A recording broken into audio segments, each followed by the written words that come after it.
This is tape 1 of 3 tapes on the New Order of Barbarians, referred to on these tapes as simply the New World System. Tapes 1 and 2 are reminiscence by Dr. Lawrence Dunegan of a speech given on March 20th, 1969 by an insider of the Order, whose names and credentials are given in the interview with Dr. Dunegan on tape 3. The moderator for these tapes is Randy Engel, National Director, U.S. Coalition for Life. There has been much written and much said by some people who have looked at all the changes that have occurred in American society in the past 20 years or so, and who have looked then retrospectively to earlier history of the United States and indeed of the world, and come to the conclusion that there is a conspiracy of sorts which influences, indeed controls, major historical events not only in the United States but around the world. This conspiratorial interpretation of history is based on people making observations from the outside, gathering evidence, and coming to the conclusion that from the outside they see a conspiracy. Their evidence and conclusion are based on evidence gathered in retrospect, period. I want to now describe what I heard from a speaker in 1969, which in several weeks will now be 20 years ago. The speaker did not speak in terms of retrospect, but rather predicting changes that would be brought about in the future. The speaker was not looking from the outside in, thinking that he saw conspiracy. Rather, he was on the inside, admitting that indeed there was an organized power, force, group of men who wielded enough influence to determine major events involving countries around the world, and he predicted, or rather expounded on changes that were planned for the remainder of this century. As you listen, if you can recall the situation, at least in the United States in 1969 and the few years thereafter, and then recall the kinds of changes which have occurred between then and now, almost 20 years later, I believe you'll be impressed with the degree to which the things that were planned to be brought about have already been accomplished. Some of the things that were discussed were not intended to be accomplished yet by 1988, but are intended to be accomplished before the end of this century. There is a timetable, and it was during this session that some of the elements of the timetable were brought out. Anyone who recalls early in the days of the Kennedy presidency, the Kennedy campaign, when he spoke of progress in the decade of the 60s, that was kind of a cliche in those days, the decade of the 60s. Well, by 1969, our speaker was talking about the decade of the 70s, the decade of the 80s, and the decade of the 90s. So that I think that terminology, that way of looking at things and expressing things, probably all comes from the same source. Prior to that time, I don't remember anybody saying the decade of the 40s and the decade of the 50s. So I think this overall plan and timetable had taken important shape with more predictability to those who control it sometime in the late 50s. That's speculation on my part. In any event, the speaker said that His purpose was to tell us about changes which would be brought about in the next 30 years or so that an entirely new worldwide system would be in operation before the turn of the century. As he put it, we plan to enter the 21st century with a running start. He said as we listened to what he was about to present, he said, some of you will think I'm talking about communism. Well, what I'm talking about is much bigger than communism. At that time, he indicated there is much more cooperation between East and West than most people realize. In his introductory remarks, he commented that he was free to speak at this time. He would not have been able to say what he was about to say even a few years earlier, but he was free to speak at this time because now, and I'm quoting here, everything is in place and nobody can stop us now. That's the end of that quotation. He went on to say that most people don't understand how governments operate, and even people in high positions in governments, including our own, don't really understand how and where decisions are made. He went on to say that the people who really influence decisions are names that, for the most part, would be familiar to most of us, but he would not use individuals' names or names of any specific organizations. But that if he did, most of the people would be names that were recognized by most of his audience. He went on to say that they were not primarily people in public office, but people of prominence who were primarily known in their private occupations or private positions. The speaker was a doctor of medicine, a former professor at a large Eastern university, and he was addressing a group of doctors of medicine, about 80 in number. His name would not be widely recognized by anybody likely to hear this, and so there's no point in giving his name.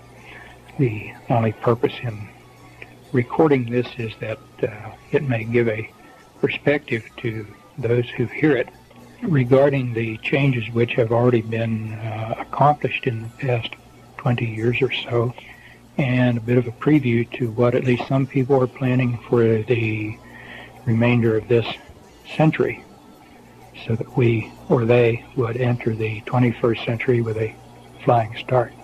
Some of us may not enter that century. His purpose in telling our group about these changes that were to be brought about was to make it easier for us to adapt to these changes. Indeed, as he quite accurately said, they would be changes that would be very surprising and in some ways difficult for people to accept, and he hoped that we, as sort of his friends, would make the adaptation more easily if we knew somewhat beforehand what to expect. Somewhere in the introductory remarks, he insisted that nobody have a tape recorder and that nobody take notes, which for a professor was a very remarkable kind of thing to expect from an audience. Something in his remarks suggested that there could be negative repercussions against him if it became widely known what he was about to say to our group, if it became widely known that indeed he had spilled the beans, so to speak.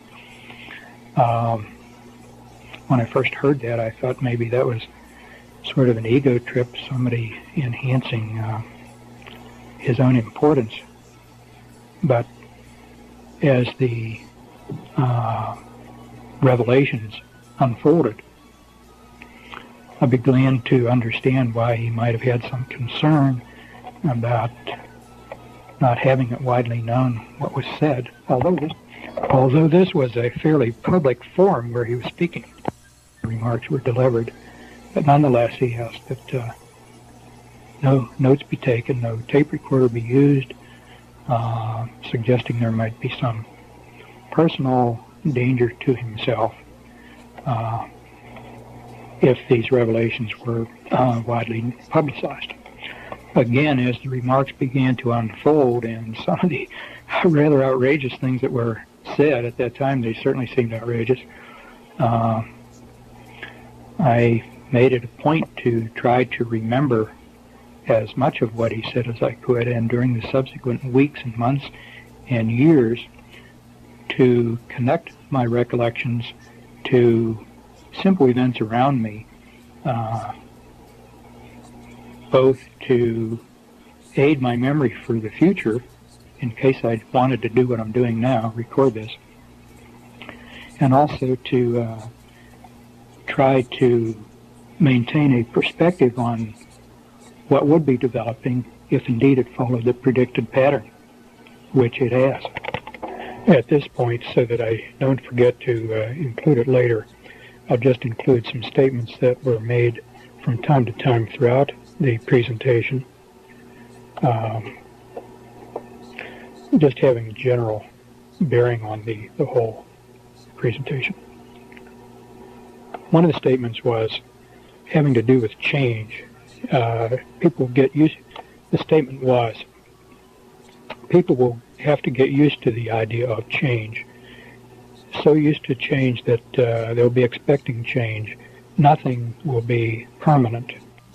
This often came out in the context of a society of where people seem to have no roots or moorings, but would be passively willing to accept change simply because that was all they had ever known.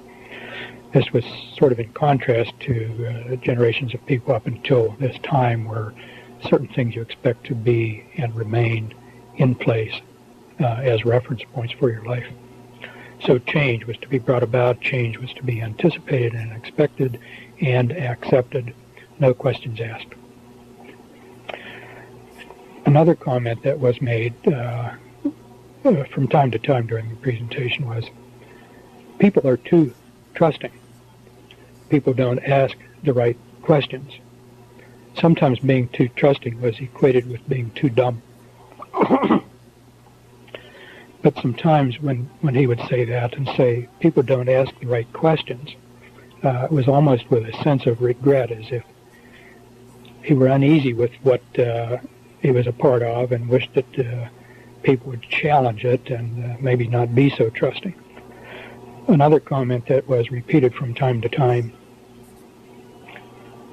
this particularly in relation to changing laws and customs and specific changes. He said everything has two purposes. One is the ostensible purpose, which will make it acceptable to people. And second is the real purpose, which would further the goals of establishing the new system and having it. Frequently he would say, there's no other way. There's just no other way. This seemed to come as sort of an apology, particularly when at the conclusion of describing some particularly offensive changes. For example, the promotion of drug addiction, which we'll get into shortly. He was very active with population control groups, the population control movement, and population control was really the entry point into specifics following the introduction. He said the population is growing too fast. Numbers of people living at any one time on the planet must be limited, or we will run out of space to live. We will outgrow our food supply, and we will overpollute the world with our waste. People won't be allowed to have babies just because they want to or because they are careless. Most families would be limited to 2. Some people would be allowed only 1, and the outstanding person or persons might be selected and allowed to have 3. But most people would allow to have only 2 babies. That's because the zero population growth is 2.1 children per completed family, so something like every 10th family might be allowed the privilege of the 3rd baby. To me, up to this point, the word population control primarily connoted limiting the number of babies to be born. But this remark about what people would be allowed and then what followed made it quite clear that when you hear population control, that means more than just controlling births. It means control of every endeavor of the entire world population. A much broader meaning to that term than I had ever attached to it before hearing this. As you listen and reflect back on some of the things you hear, you will begin to recognize how one aspect dovetails with other aspects in terms of controlling human endeavors. Well, from population control, a natural next step then was sex. He said sex must be separated from reproduction. Sex is too pleasurable and the urges are too strong to expect people to give it up. Chemicals in food and in the water supply to reduce the sex drive are not practical. The strategy then would be not to diminish sex activity, but to increase sex activity, but in such a way that people won't be having babies. And the first consideration then here was contraception. Contraception would be very strongly encouraged, and it would be connected so closely in people's minds with sex that they would automatically think contraception when they were thinking or preparing for sex. And contraceptives would be made universally available. Nobody wanting contraception would be find that they were unavailable.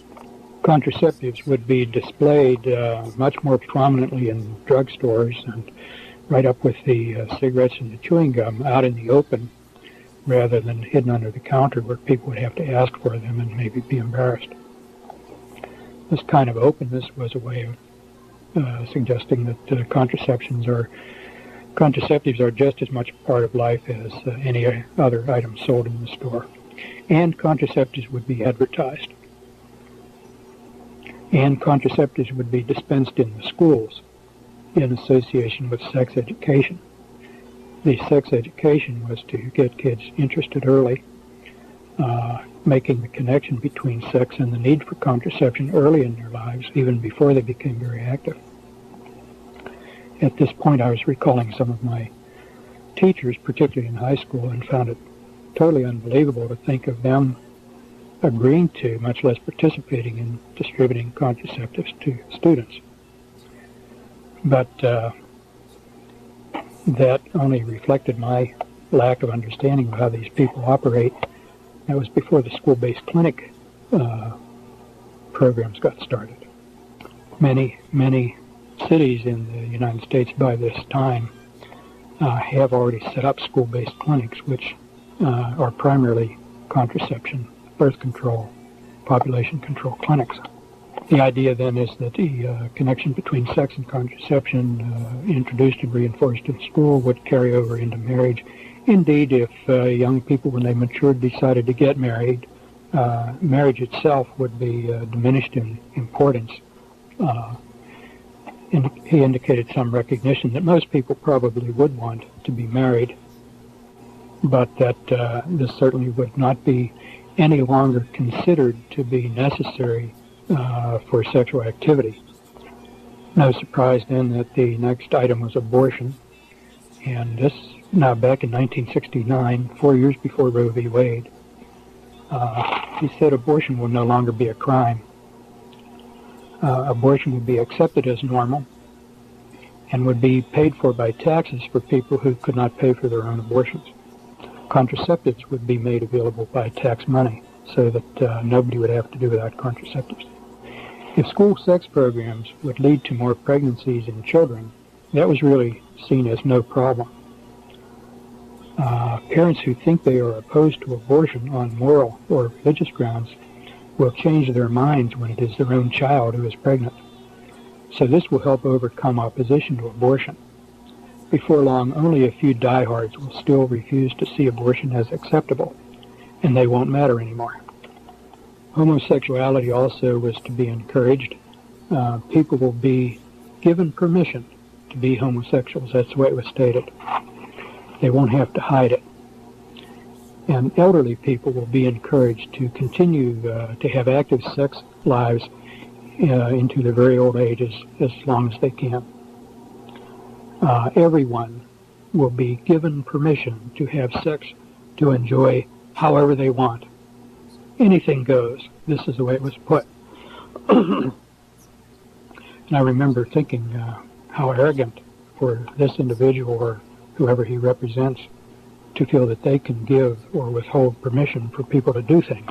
But that was the terminology that was used. In this regard, clothing was mentioned. Clothing styles would be made more stimulating and provocative. Recall back in 1969 was the time of the miniskirt, when those miniskirts were very, very high and very revealing.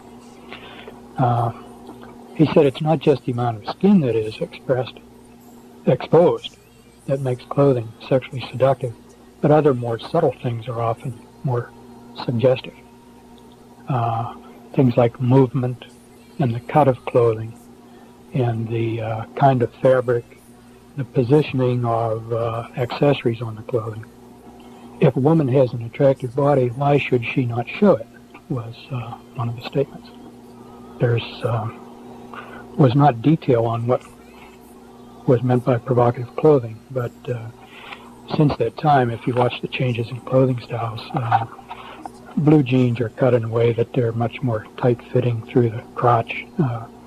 They form wrinkles. Wrinkles essentially are arrows, lines which direct one's vision to certain anatomic areas. And this was around the time of the burn your bra activity. He indicated that a lot of women should not go without a bra. They need a bra to be attractive. So instead of banning bras and burning them, bras would come back, but they would be thinner and softer, allowing more natural movement. It was not specifically stated, but certainly a very thin bra is much more revealing of the nipple and what else is underneath than heavier bras that were in style up to that time. Technology. Earlier he said sex and reproduction would be separated. You would have sex without reproduction, and then technology was reproduction without sex. This would be done in the laboratory. Indicated already much research was underway about making babies in the laboratory. There was some elaboration on that, but I don't remember the details. How much of that technology has come to my attention since that time, I don't remember. I don't remember in a way that I can distinguish what was said from what I subsequently have just learned as general medical information. Families. Families would be limited in size. We already alluded to not being allowed more than 2 children. Divorce would be made easier and more prevalent. Most people who marry will marry more than once. More people will not marry.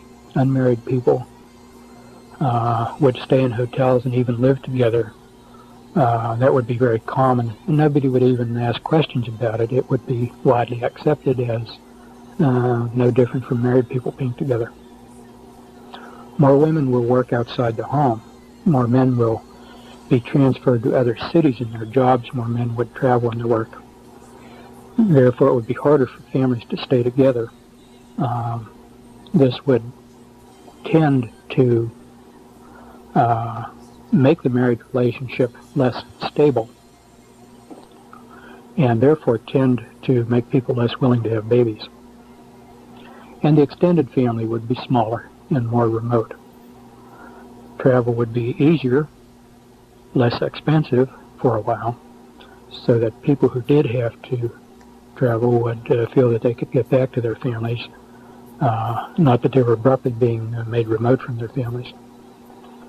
But one of the net effects of easier divorce laws, combined with the promotion of travel and transferring families from one city to another, was to create instability in the families.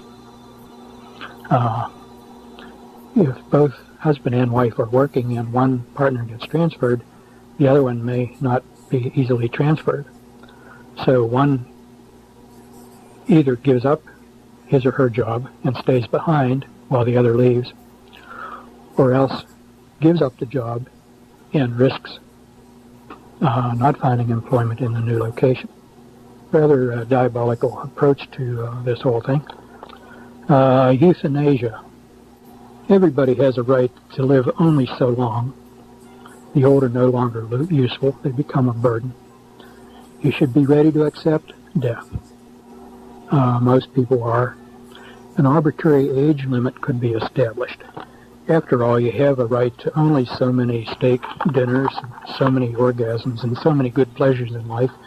And after you've had enough of them, and you're no longer productive in working and contributing, then you should be ready to step aside for the next generation. Some things that would help people realize that they had lived long enough. He mentioned several of these. I don't remember them all. Here are a few.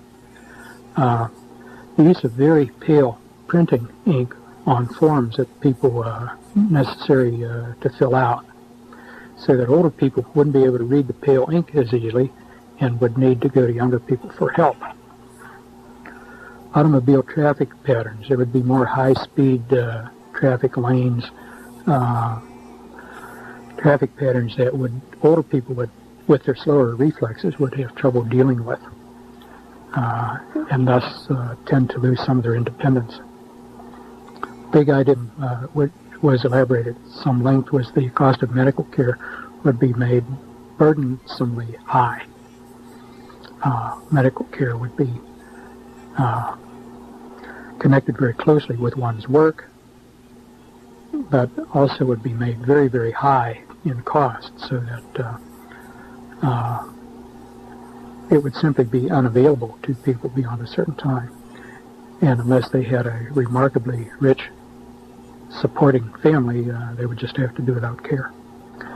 And the idea was that if everybody sees enough what a burden it is on the young to try to maintain the old people, then the young would become agreeable to helping mom and dad along the way, provided that this was done humanely and with dignity. And then the example was there could be like a nice farewell party, a real celebration. Mom and dad had done a good job. And then after the party's over, take the demise pill. The next topic is medicine. There would be profound changes in the practice of medicine. Overall, medicine would be much more tightly controlled. The observation was made, Congress is not going to go along with national health insurance that in 1969 he said is now abundantly evident, but it's not necessary. We have other ways to control health care.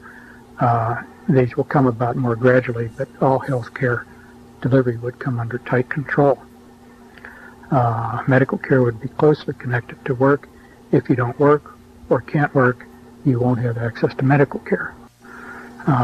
The days of hospitals giving away free care would gradually wind down until that was virtually non-existent. Costs would be forced up so that people won't be able to afford to go without insurance. People pay. You pay for it, you're entitled to it.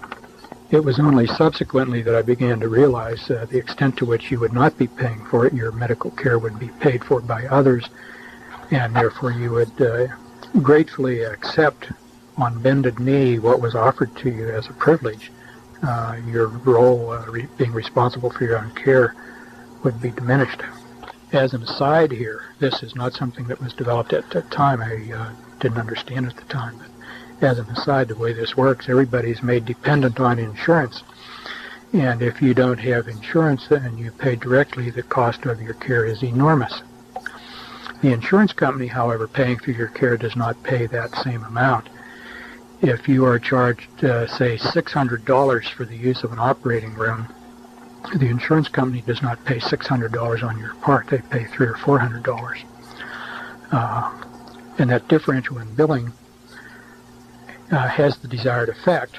It enables the insurance company to pay for that which you could never pay for. They get a discount that's unavailable to you. When you see your bill, you're grateful that the insurance company can do that, and in this way you are dependent and virtually required to have insurance. The whole billing is fraudulent. Anyhow, continuing on now, access to hospitals would be tightly controlled. Identification will be needed to get into the building. Security in and around hospitals would be established and gradually increased so that nobody without identification could get in or move around inside the building. Theft of hospital equipment, things like typewriters and microscopes and so forth, would be allowed, and exaggerated. Reports of it would be exaggerated, so that this would be the excuse needed to establish the need for strict security until people got used to it. And anybody moving about in a hospital would be required to wear an identification badge with a photograph and telling why he was there, employee or lab technician or visitor or whatever. And this is to be brought in gradually, getting everybody used to the idea of identifying themselves until it was just accepted. This need for ID to move about would start in small ways, hospitals, some businesses, but gradually expand to include everybody in all places. It was observed that hospitals can be used to confine people for the treatment of criminals. This did not mean necessarily medical treatment. At that time, I did not know the word psycho prison, as in the Soviet Union, but without trying to recall all the details, basically he was describing the use of hospitals both for treating the sick and for confinement of criminals for reasons other than the medical well-being of the criminal. Definition of criminal was not given. The image of the doctor would change. No longer would he be seen as an individual professional in service to individual patients, but the doctor would be gradually recognized as a highly skilled technician, and his job would change. The job is to include things like executions by lethal injection. The image of the doctor as being a powerful, independent person would have to be changed. And he went on to say, doctors make entirely too much money. They should advertise like any other product. Lawyers would be advertising too. Keep in mind, this was an audience of doctors being addressed by a doctor, and it was interesting that he would make some rather insulting statements to his audience without fear of antagonizing us. The solo practitioner would become a thing of the past. A few diehards might try to hold out, but most doctors would be employed by an institution of one kind or another. Group practice would be encouraged, corporations would be encouraged, and then once the corporate image of medical care, as this gradually became more and more acceptable, doctors would more and more become employees rather than independent contractors. And along with that, of course, unstated but necessary, is the employee serves his employer, not his patient. So that's, and we've already seen quite a lot of that in the last 20 years, and apparently more on the horizon. The term HMO was not used at that time, but as you look at HMOs, you see this is the way that medical care is being taken over since the national health insurance approach did not get through the Congress. A few diehard doctors may try to make a go of it, remaining in solo practice, remaining independent, which parenthetically is me. But they would suffer great loss of income. They'd be able to scrape by maybe, but never really live comfortably as those who were willing to become employees of the system. Ultimately, there would be no room at all for the solo practitioner after the system is entrenched. Next heading to talk about is health and disease. He said there would be new diseases to appear, which had not ever been seen before, would be very difficult to diagnose and be untreatable, at least for a long time.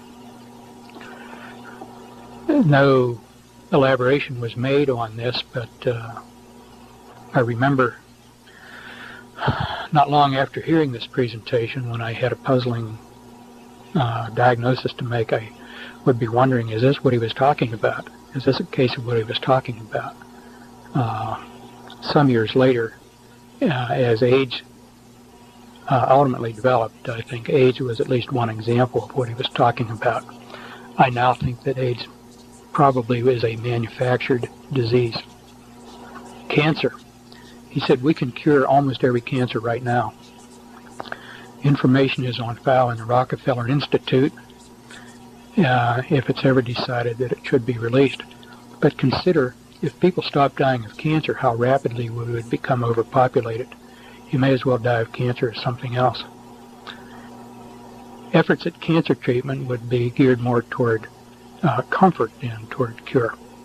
There was some statement that ultimately the cancer cures which were being hidden in the Rockefeller Institute would come to light because independent researchers might bring them out despite these efforts to suppress them.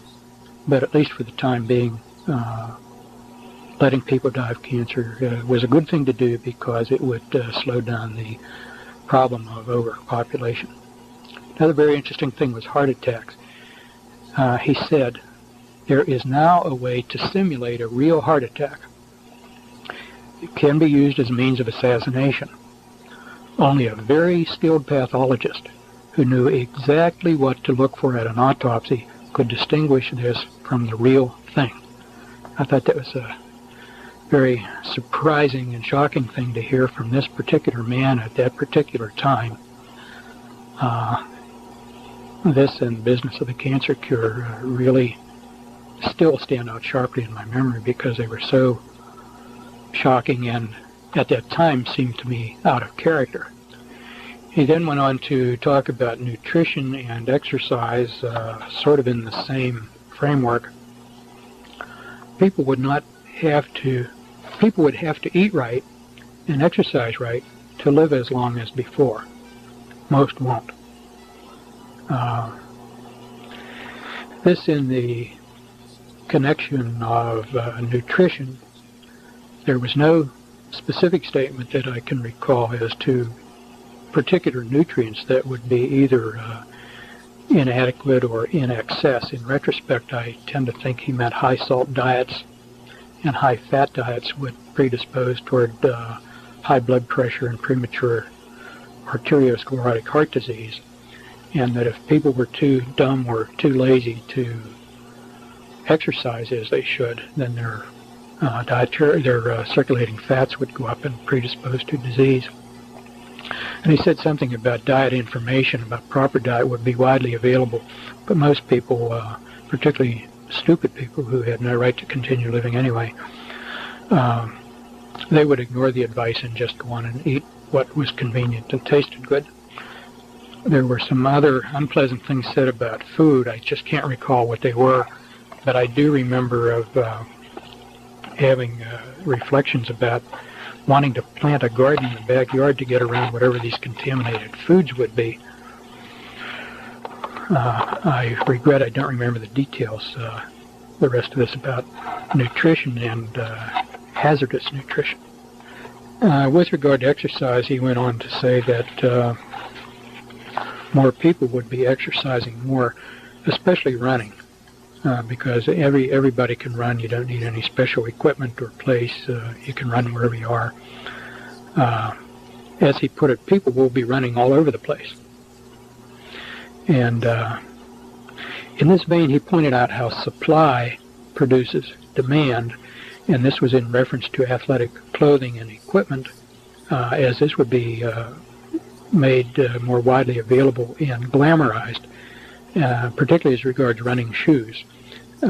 This would stimulate people to develop an interest in running, and as part of a whole sort of public propaganda campaign, people would be encouraged then to buy the attractive sports equipment and to get into exercise. Again, Well, in connection with nutrition, he also mentioned that public eating places would rapidly increase, that this had a connection with the family too. As more and more people ate out, eating at home would become less important. People would be less dependent on their kitchens at home. And then this also connected to convenience foods being made widely available. Things like you could pop into the microwave. Whole meals would be available prefixed. And of course we've now seen this in some pretty good ones. But this whole different approach to eating out and to previously prepared meals being eaten in the home was predicted at the time to be brought about convenience foods. And the convenience foods, though, would be part of the hazard. Anybody who was lazy enough to want the convenience foods rather than fixing his own also better be energetic enough to exercise, because if he was too lazy to exercise and too lazy to fix his own food, then he didn't deserve to live very long. This was all presented as sort of a moral judgment about people and what they should do with their energies. People who are smart, who would learn about nutrition, and who are disciplined enough to eat right and exercise right are better people and are the kind you want to live longer. Somewhere along in here there was also something about accelerating the onset of puberty, and this was said in connection with health, and later in connection with education, and connected to accelerating the process of evolutionary change. There was a statement that we think we can push evolution faster and in the direction we want it to go. I remember this only as a general statement. I don't recall if any details were given beyond that. Another area of discussion was religion. This is an avowed atheist speaking. And he said, religion is not necessarily bad. A lot of people seem to need religion with its mysteries and rituals, so they will have religion. But the major religions of today have to be changed because they are not compatible with the changes to come. The old religions will have to go, especially Christianity. Once the Roman Catholic Church is brought down, the rest of Christianity will follow easily. Then a new religion can be accepted for use all over the world. It will incorporate something from all of the old ones to make it more easy for people to accept it and feel at home in it. Most people won't be too concerned with religion. They will realize that they don't need it. In order to do this, the Bible will be changed. It will be rewritten to fit the new religion. Gradually, key words will be replaced with new words having various shades of meaning. Then the meaning attached to the new word can be close to the old word, and as time goes on, other shades of meaning of that word can be emphasized, and then gradually that word replaced with another word. I don't know if I'm making that clear, but the idea is that everything in Scripture need not be rewritten, just key words replaced by other words, and the variability in meaning attached to any word can be used as a tool to change the entire meaning of Scripture and therefore make it acceptable to this new religion. Most people won't know the difference, and this was another one of the times where he said the few who do notice the difference won't be enough to matter. Then followed one of the most surprising statements of the whole presentation. He said, some of you probably think the churches won't stand for this. And he went on to say, the churches will help us. There was no elaboration on this. It was unclear just what he had in mind when he said the churches will help us. In retrospect, I think some of us now can understand what he might have meant at that time. I recall then only of thinking, no, they won't, and remembering our Lord's words where he said to Peter, thou art Peter, and upon this rock I will build my church, and the gates of hell will not prevail against it. So Yes, some people in the churches might help, and in the subsequent 20 years we've seen how some people in churches have helped. But we also know that our Lord's words will stand, and the gates of hell will not prevail. Another area of discussion was education, and one of the things in connection with education that I remember connecting with what he said about religion was, in addition to changing the Bible, he said that classics in literature would be changed. I seem to recall Mark Twain's writings was given as one example. But he said the casual reader reading a revised version of a classic would never even suspect there was any change, and somebody would have to go through word by word to even recognize that any change was made in these classics. The changes would be so subtle, but the changes would be such as to promote the acceptability of the new system. As regards education, he indicated that kids would spend more time in schools, but in many schools they wouldn't learn anything. They'll learn some things, but not as much as formerly. Better schools in better areas with better people, their kids will learn more. In the better schools, learning would be accelerated. And this was another time where he said, we think we can push evolution. By pushing kids to learn more, he seemed to be suggesting that their brains would evolve and that their offspring then would evolve, sort of pushing evolution in where kids would learn and be more intelligent at a younger age, as if this pushing would alter their physiology. Overall, schooling would be prolonged. This meant prolonged throughout the school year. I'm not sure what he said about a long school day. I do remember he said that school was planned to go all summer, that the summer school vacation would become a thing of the past, not only for schools but for other reasons. People would begin to think of vacation times year-round, not just in the summer.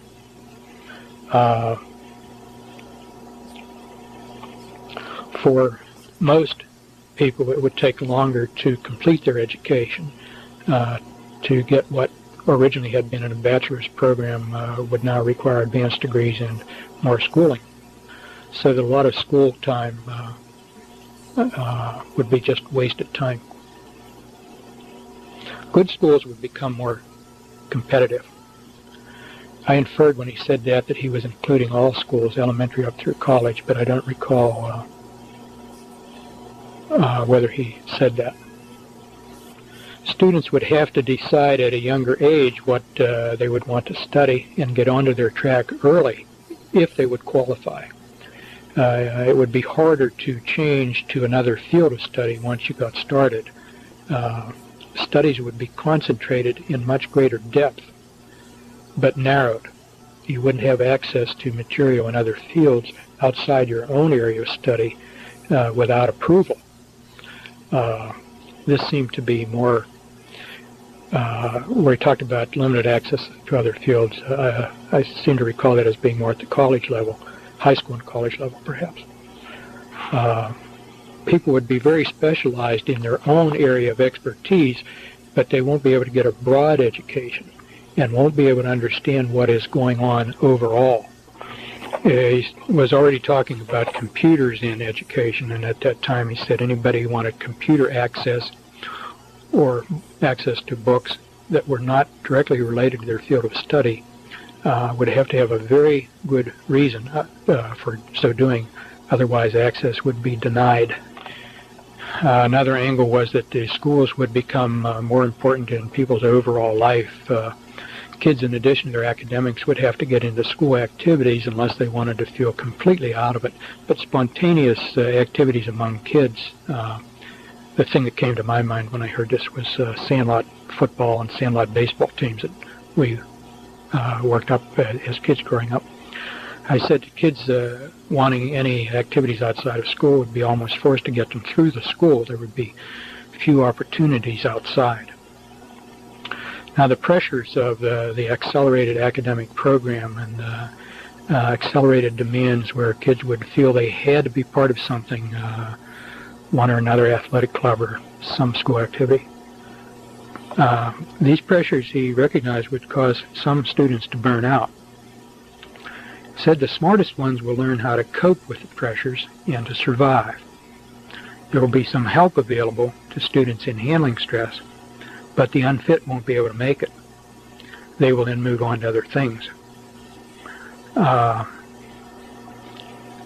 In this connection, and later on in the connection with drug abuse and alcohol abuse, indicated that psychiatric services to help would be increased dramatically.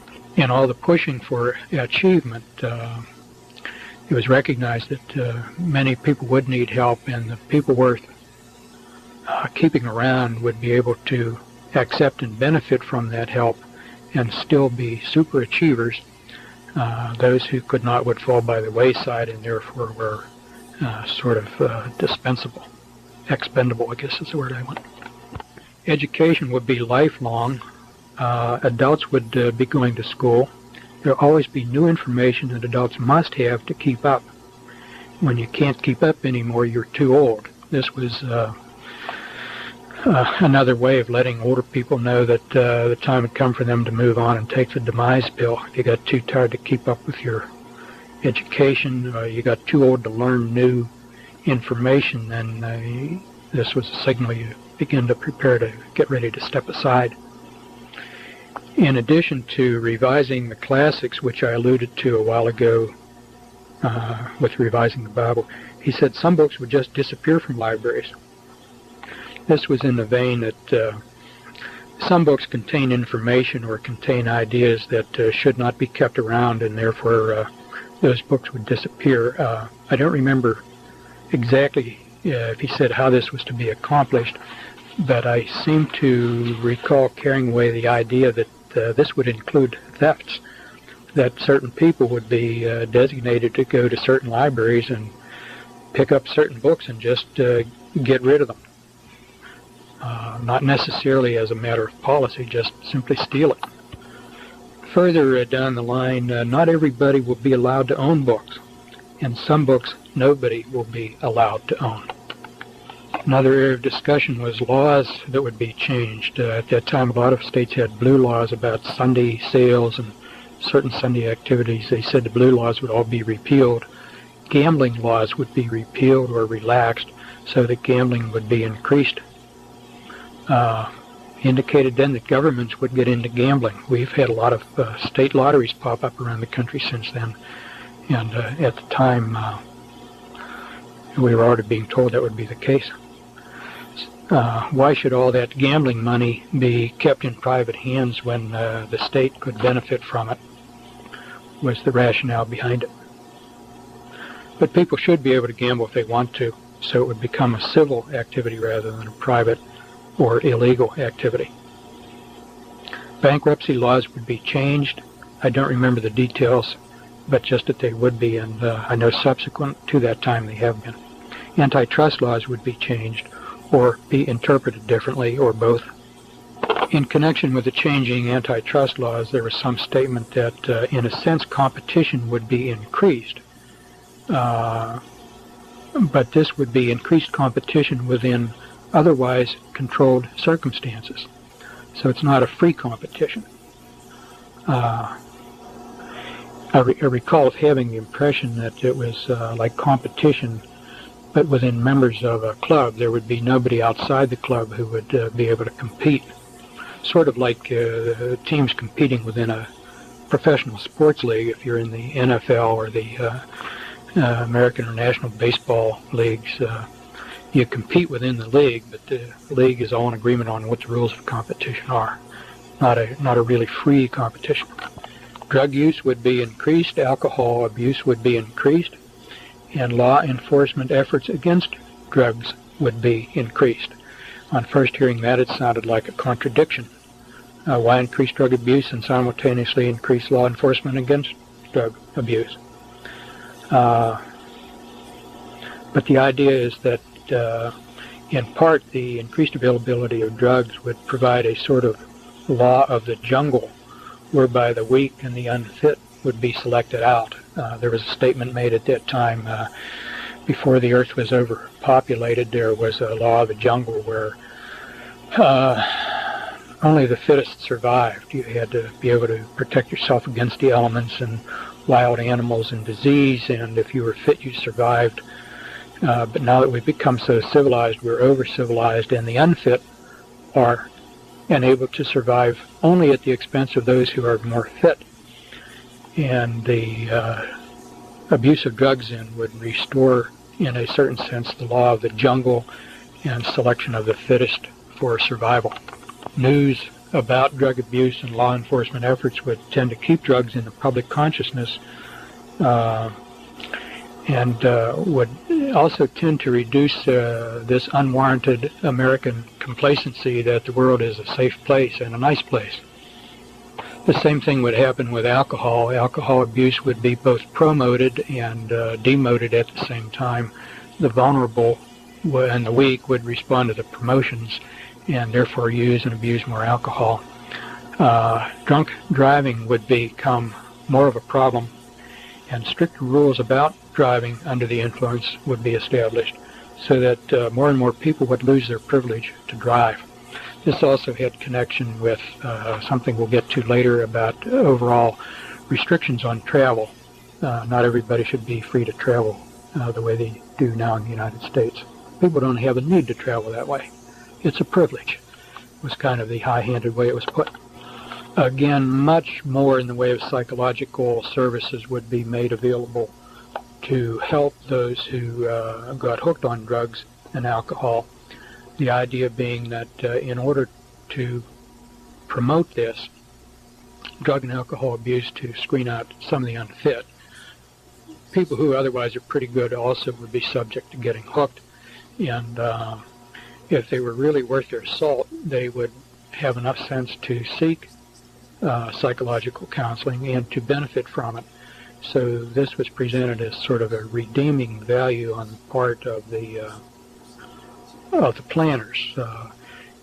It was as if he were saying, you think we're bad in promoting these evil things, but look how nice we are. We're also providing a way out. More jails would be needed. Hospitals could serve as jails. Some new hospital construction would be designed so as to make them adaptable to jail-like use.